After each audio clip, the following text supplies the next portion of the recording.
उन लोगों ने अध्यात्म सत्सई में पढ़ा होगा।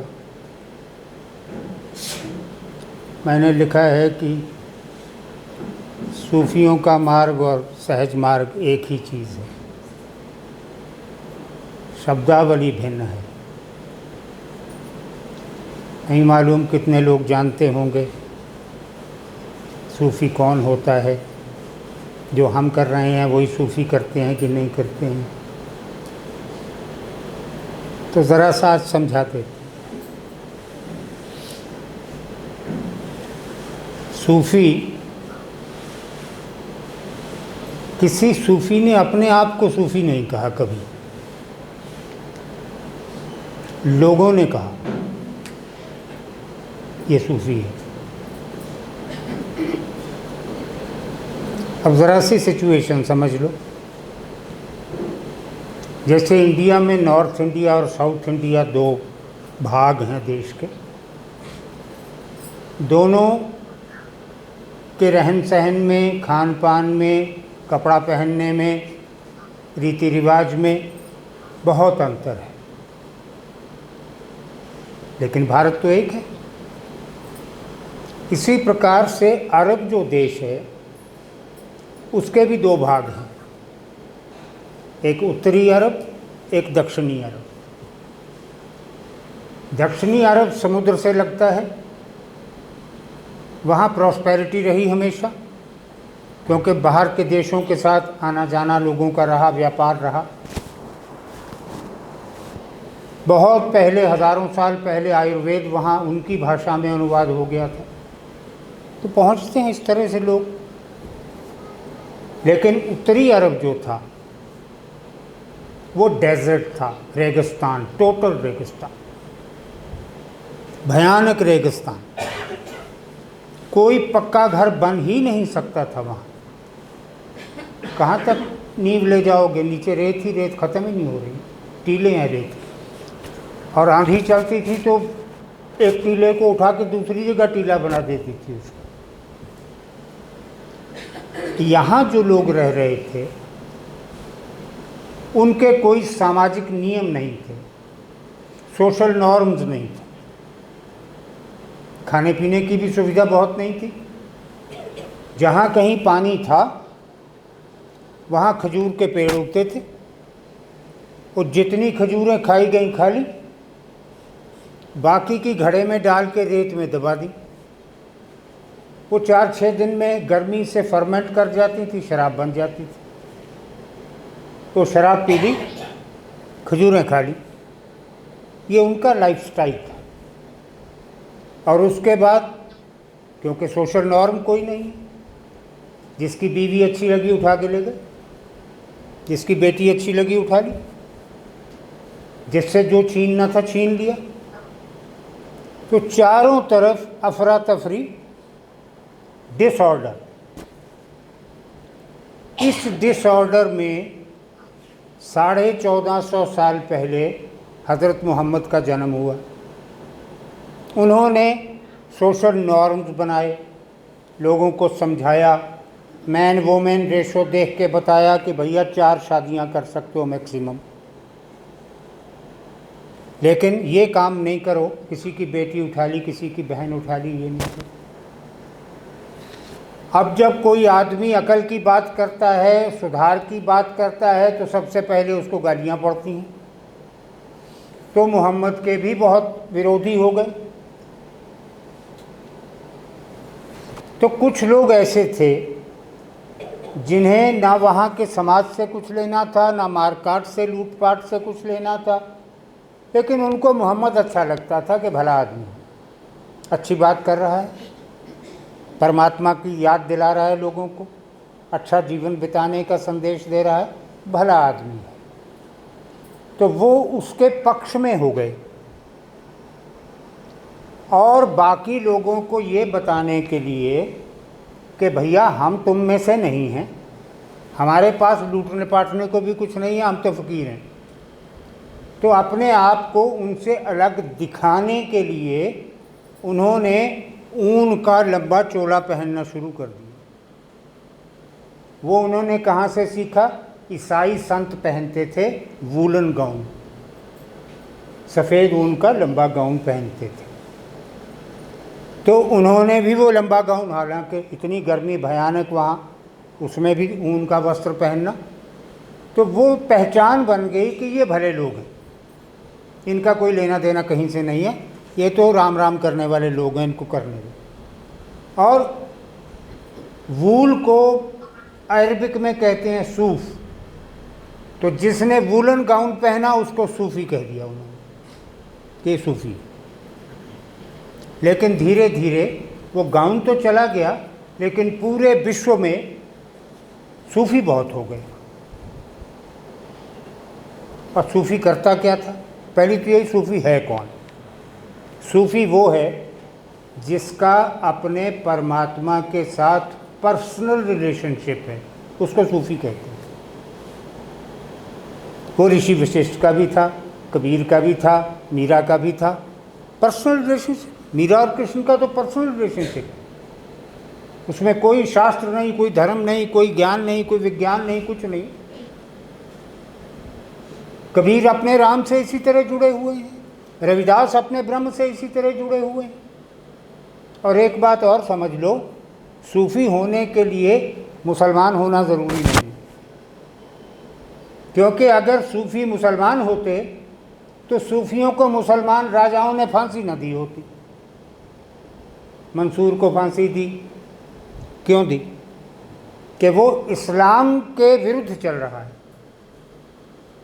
तो वो ना इस्लाम के विरुद्ध थे, ना इस्लाम के पक्ष में थे। वो तो अपने परमात्मा के साथ एक व्यक्तिगत संबंध बना के चल रहे थे, उसी के साथ बात करनी, उसी के आदेश को मानना, उसी की चर्चा करनी, उसी का प्रचार करना, इसका कोई। अब पर्सनल रिलेशनशिप जो होती है उसको किसी के साथ शेयर नहीं किया जाता।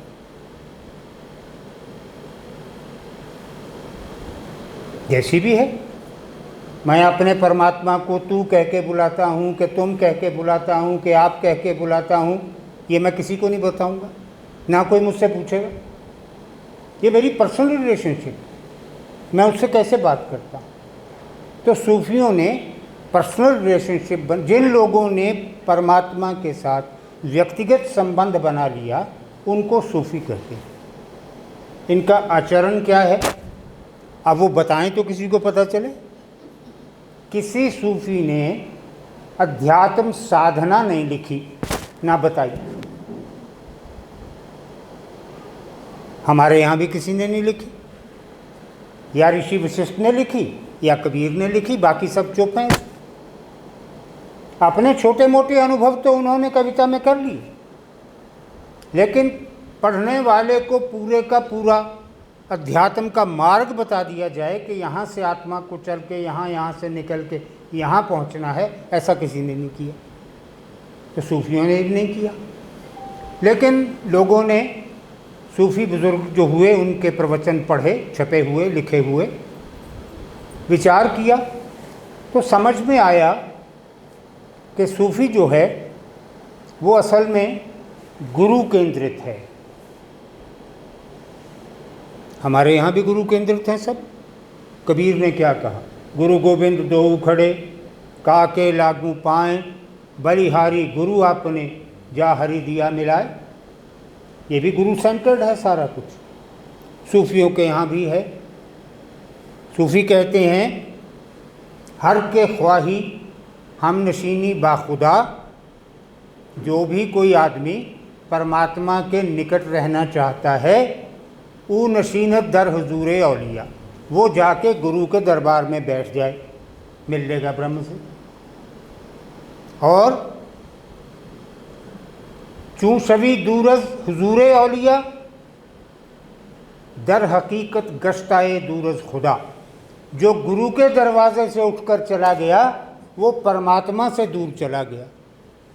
ये सूफी साधना है, गुरु केंद्रित साधना, क्योंकि गुरु ही है जो तुम्हारी उंगली पकड़कर तुम्हें चलना सिखाता है।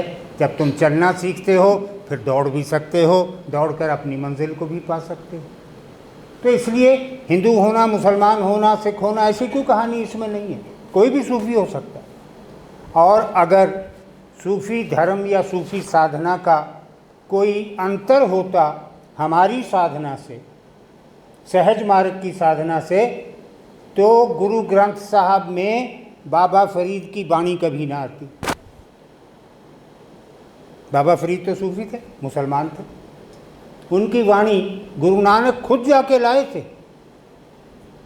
गुरु नानक खुद गए पाकपटन, तो उस समय बाबा फरीद की 12वीं पीढ़ी वहाँ बैठी हुई थी दरगाह पे। इब्राहिम उसका नाम था जो खलीफा था।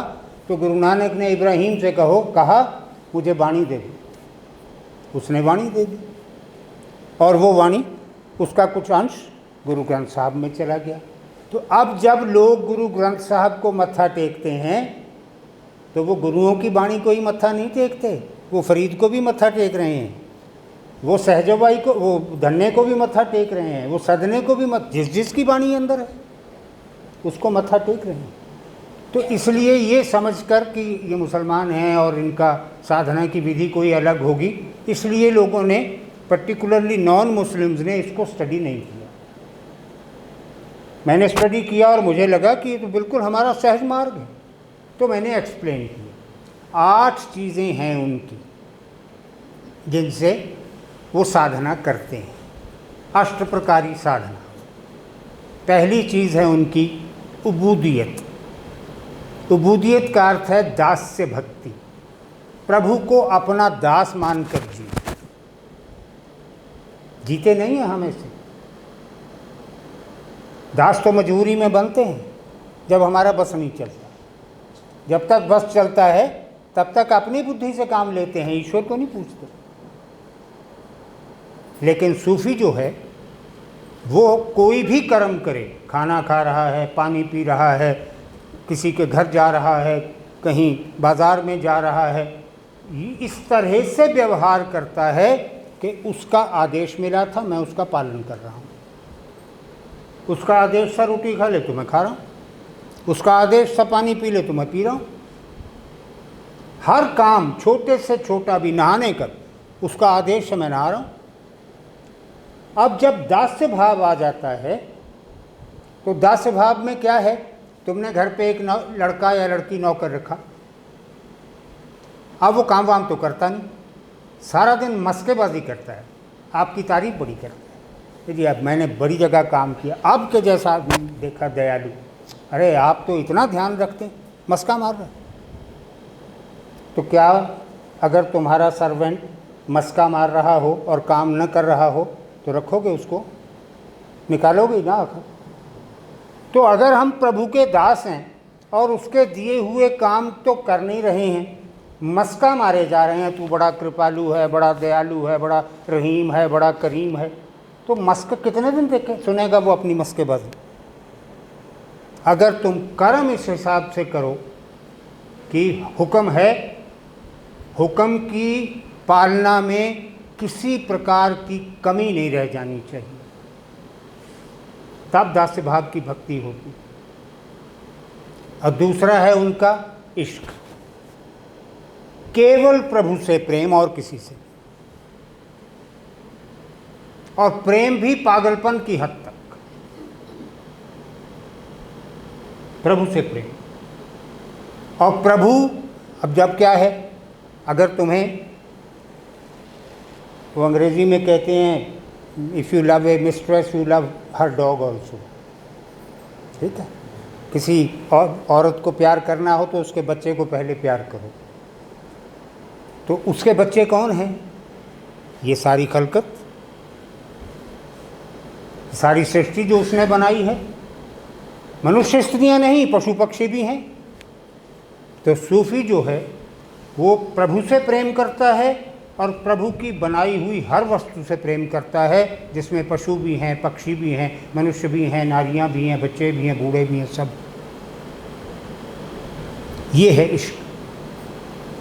और तीसरा उनका है ज़ुहद, शुचिता, शरीर भी शुद्ध रहे, मन भी शुद्ध रहे। केवल शरीर की शुद्धि से काम नहीं चलता, जब तक मन शुद्ध नहीं है तब तक तन की शुद्धता का कोई अर्थ ही नहीं। नीम सदा जल में रहे, धोए बास न जाए, वो तो पानी में ही रहती है। और किसी चीज़ से बदबू आ रही हो, उसको धो लो तो बदबू खत्म हो जाती है। मछली को जितना मर्जी धो लो बदबू देती रहेगी, हालांकि सारी उम्र पानी में रही है। तो अगर मन शुद्ध नहीं है तो तन की शुद्धि व्यर्थ है। तो तन और मन दोनों शुद्ध हों। अब जिस व्यक्ति ने जीवन ही इस प्रकार का बना लिया कि उसके आदेश मानकर संसार के सारे कर्म करने हैं और केवल उससे ही नहीं, उसकी बनाई हुई हर वस्तु से भी प्रेम करना है, हर वस्तु के प्रति भी सद्भाव रखना है और शुचिता का जीवन जीना है, शुद्ध जीवन जीना है, तो जिसने ये अपना लिया वो चौथे चरण पे पहुंच जाता है, जिसको मार्फत कहते हैं। मार्फत कहते हैं ज्ञान। उसको ज्ञान हो जाता है। क्या ज्ञान हो जाता है? कि मैं ये शरीर नहीं हूँ, मैं आत्मा हूँ और आत्मा मेरे इस शरीर जैसे पता नहीं कितने शरीर पहन चुकी, कितने उतार कर फेंक चुकी। तो इस शरीर का मेरे लिए कोई महत्व नहीं है, मैं आत्मा। ये ज्ञान हो जाता है। जब ये ज्ञान हो जाता है तो अगले चरण पे वो पहुंचता है। वो चरण है हकीकत, वास्तविकता। वास्तविकता क्या है? रियलिटी क्या है? ट्रूथ क्या है? ट्रूथ ये है कि मैं आत्मा हूँ, वो परम आत्मा है। आत्मा हम दोनों हैं, वो भी आत्मा है, मैं भी आत्मा हूँ। वो परम है, सुप्रीम है, हम में से सबसे ऊपर वही है। तो अगर मैं उसका अंश हूँ और वो संपूर्ण है, मैं अंश हूँ, तो फिर मेरी बात होनी चाहिए, फिर उससे संवाद होना चाहिए, डायलॉग होना चाहिए उसके साथ। तो मुझे वो बात करनी है। उस बात को करने के लिए, उस संवाद को रचाने के लिए ब्रह्म के साथ एक अवस्था चाहिए। वो अवस्था है शून्यावस्था, जिसको सूफी वज्द कहते हैं। भाव विभोर होने की चरम अवस्था का नाम है वज्द। जो सूफी वज्द में आके फिर नाचता है, दीन दुनिया की कोई खबर नहीं उसको, कौन देख रहा है कौन नहीं देख रहा है, कौन सुन रहा है कौन नहीं सुन रहा, कुछ नहीं, अपने ब्रह्म के साथ तार जोड़ ले। और जब उसका तार जुड़ जाता है, जब उसकी लौ लग जाती है, जब उसका तारतम्य बन जाता है, जब उसकी इक्वेशन बन जाती है ब्रह्म के साथ, तो फिर अंतिम चरण आता है सूफी साधना का, साक्षात्कार, जिसको वो विशाल कहती है। तो विशाल हो गया। वो विशाल इस शरीर के रहते भी हो सकता है, क्योंकि आत्मा को इस शरीर से निकलने का मार्ग मिला हुआ है शास्त्रार्थ में। तो सूफी यहीं से आत्मा को उठाता है, ब्रह्मरंध्र पे लाता है, साक्षात्कार के लिए यहाँ से निकालता है और वो पूरा मार्ग चलता है शून्यावस्था, वज्द में। इसलिए तुमने सुना होगा किसी न किसी सूफी फकीर की दरगाह पे उर्स होता है।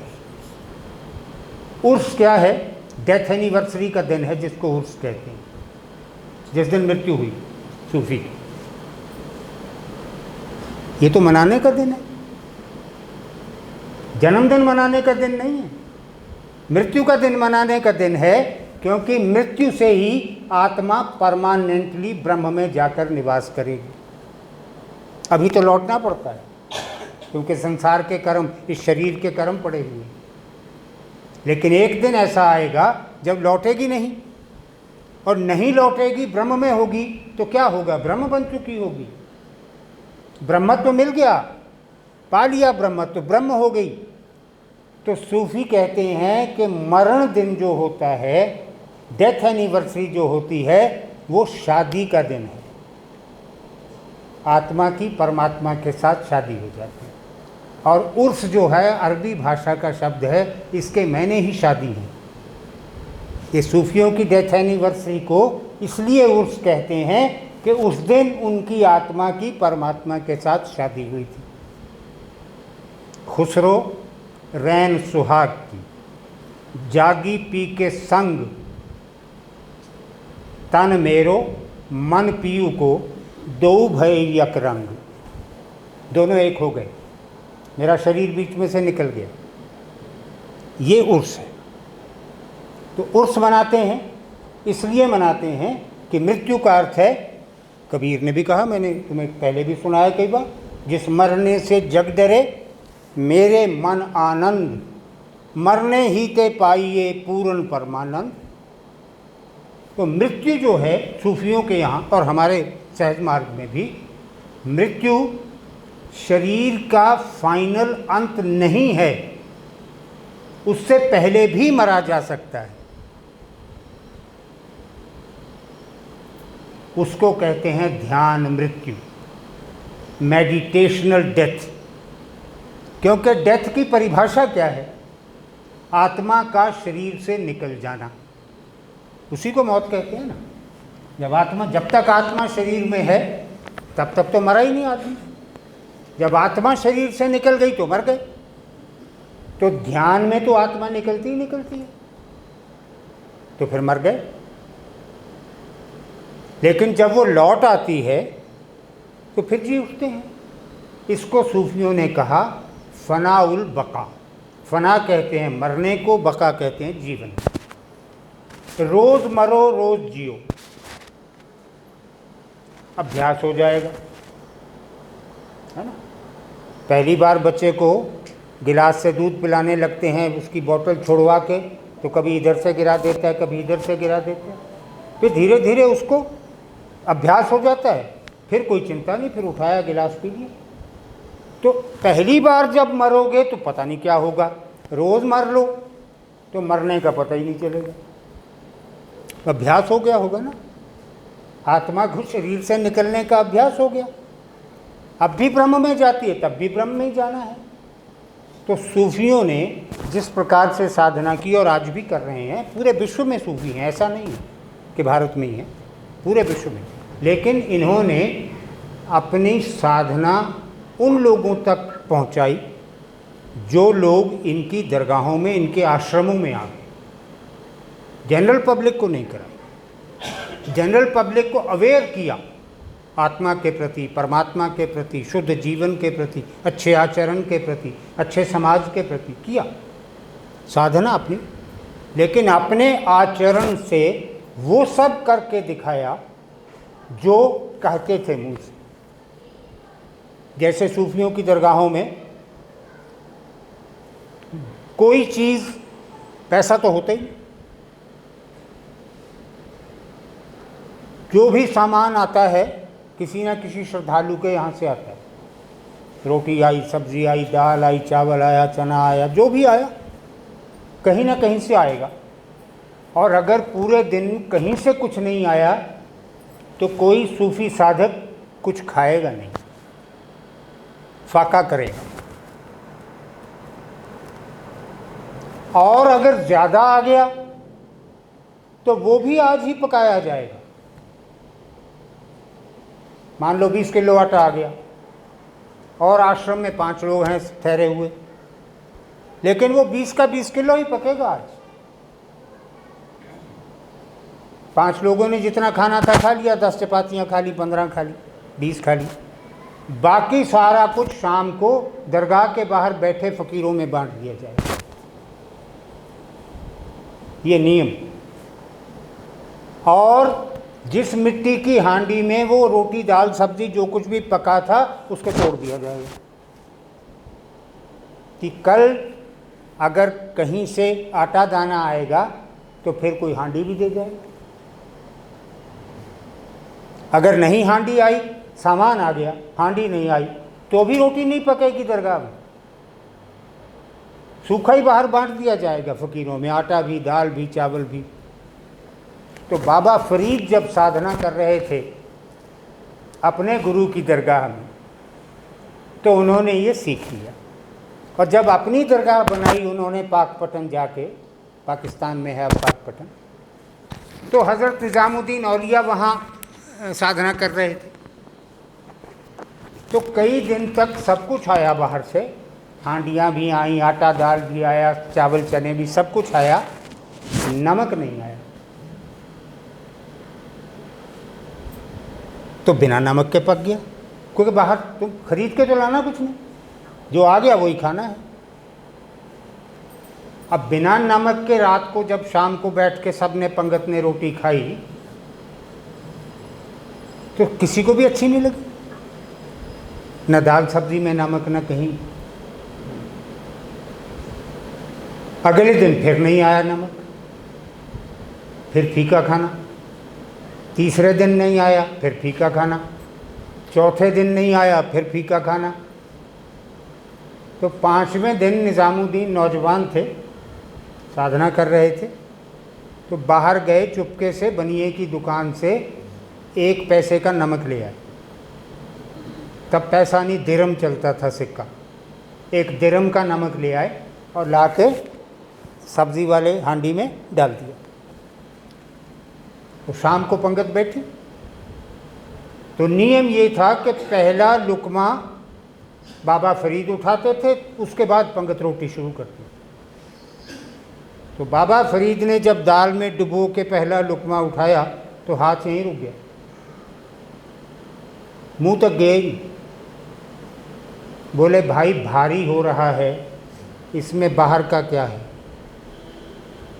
अब सब चुप बैठे, कोई बोल ही नहीं रहा। तो उन्होंने वो लुकमा कटोरे में रख दिया। बोले आज आश्रम में फाका होगा, ये सारा सामान बाहर बांट दो गरीबों में, और अपने कमरे में चले गए।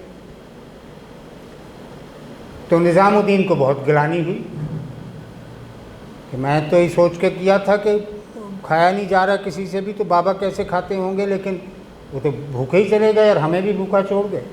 तो वो रोते रोते गए बाबा फरीद के कमरे में, उनके चरणों पे गिर गए और बोले मेरे से ये पाप हुआ है, मैं लाया था नमक। बोले समझ ले क्या पाप हुआ है।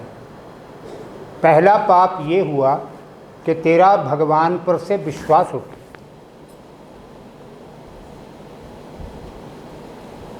तू साधना कर रहा है ब्रह्म की प्राप्ति के लिए, तेरा विश्वास ही नहीं। तुझे कैसे पता है कि कल तू जिंदा होगा उसका उधार वापस करने के लिए। अगर पक्का पता है कि कल तू जिंदा रहेगा तो फिर उस पर भरोसा तो है ही।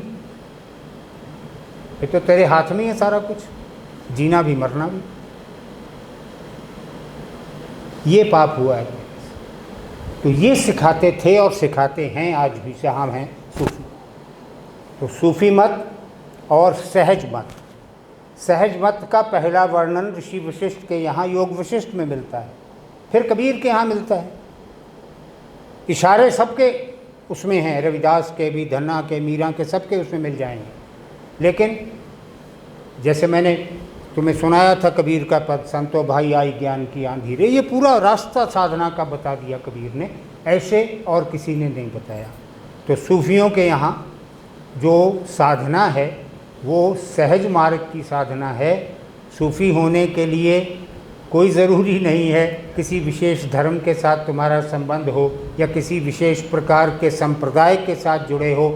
सूफियों के भी संप्रदाय बन गए, चेले आ गए, फिर उसमें फेक भी आ गए बहुत से, वो भी होता ही है। जहाँ मान्यता बनती है वहाँ को लोग फिर जोड़ना चाहते हैं अपने आप को। लेकिन सूफ़ी बनना आत्मा का परमात्मा के साथ एंटायरली पर्सनल रिलेशनशिप बनाना है, जिसके बनाने का प्रयास तुम लोग करते आ रहे हो, करते रहो। एक बात और बता दूं, सूफीज़म को या सूफियों की साधना को हिंदी में रहस्यवाद कहा जाता है, अंग्रेज़ी में मिस्टिसिज्म कहते हैं। तो मिस्टिसिज्म वर्ड मिस्टिक से बना है, और मिस्टिक शब्द जो है वो लैटिन भाषा के शब्द मुसो से बना है। और मुसो का अर्थ क्या है कि जख्म के दोनों सिरों को मिला के सी देना। जख्म हो गया तो डॉक्टर क्या करता है, मांस के दोनों सिरे पकड़कर सुई से सी देता है, इसको मुसो कहते हैं। सीने वाला मिस्टिक हो गया, और सीने की विधि मिस्टिसिज्म हो गई। मिस्ट्री क्या है? मिस्ट्री ये है कि वो आत्मा और परमात्मा दो सिरों को पकड़कर मिलाता ही नहीं है, सी देता है कि फिर से अलग ना हो सके। इसको सूफी कहते हैं, इसको मिस्टिसिज्म कहते हैं। तो ध्यान में रखो, समझ में आ गया होगा। साधना जो है वो आत्मा और परमात्मा के बीच में जो ज़ख्म है, ज़ख्म किस चीज़ का है? जुदाई का।